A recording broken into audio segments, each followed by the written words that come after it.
আগে যেটা আমরা দেখতাম খুব দারুণ সামাজিক নাটক, যেখানে হচ্ছে গিয়ে পরিবারের সবাই বসে দেখা যেত।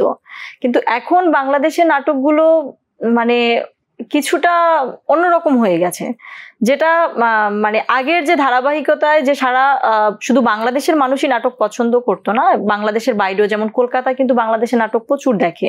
এবং আপনি এটা হয়তো জেনে থাকবেন যে সিনেমার হিরো বা হিরোইনদের কিন্তু খুব ভালো জানে না, কিন্তু কলকাতার মানুষগুলো বাংলাদেশি নাটকের প্রতি এতটাই ইন্টারেস্ট, এবং এখানকার নাটকের যারা আর্টিস্ট তাদের সবার নাম সে মানে ওরা সবাই ভালো করে বলতে পারবে।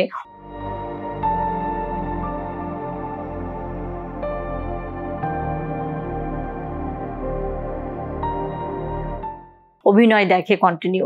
তো সেই জায়গা থেকে আমার মনে হয় আমাদের নাটকের গল্পগুলো যদি আরো একটু সুন্দর করা যায় এবং আগের মতো সামাজিক গল্পগুলো যদি করা যায়। এখন মানুষ ভিউ নির্ভর কাজ করে, যে কিছু স্ল্যাং ইউজ করে গল্পের মধ্যে, এগুলো আমার কাছে মনে হয় যে মানে গল্পের যে একটা সাবলীলতা, ধারাবাহিকতা, সুন্দর একটা মানে গল্প তো একটা অনুপম সৃষ্টি, ছোট একটা সময়ের মধ্যে পুরো মানে একটা সামাজিক পুরো গল্পটাকে আমরা তুলে ধরি, সেখান থেকে মানুষের তো কিছু পেতে হবে।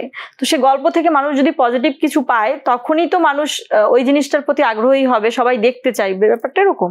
তো সেই জায়গা থেকে এখন ডে বাই ডে কন্টেন্টগুলো এমনভাবে হচ্ছে যে এখানে ভিউজের একটা মানে ঝড় তোলার চেষ্টা, কিন্তু গল্পের ভেতরে মানুষকে বোঝানোর জন্য যে মানুষের জন্য যে আমাদের সমাজের জন্য যে আমাদের কিছু বোঝানোর জন্য তো কিছু ব্যাপার থাকতে হবে গল্পের মধ্যে, তাহলেই তো মানুষ পছন্দ করবে গল্পগুলো।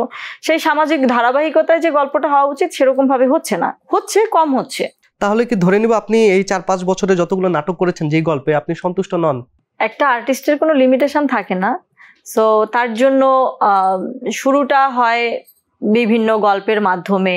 প্রথমত যেটা হয় অনেক ধরনের গল্পে কাজ করে এক্সপিরিয়েন্স ব্যাপারটা থাকে, করতে হয়।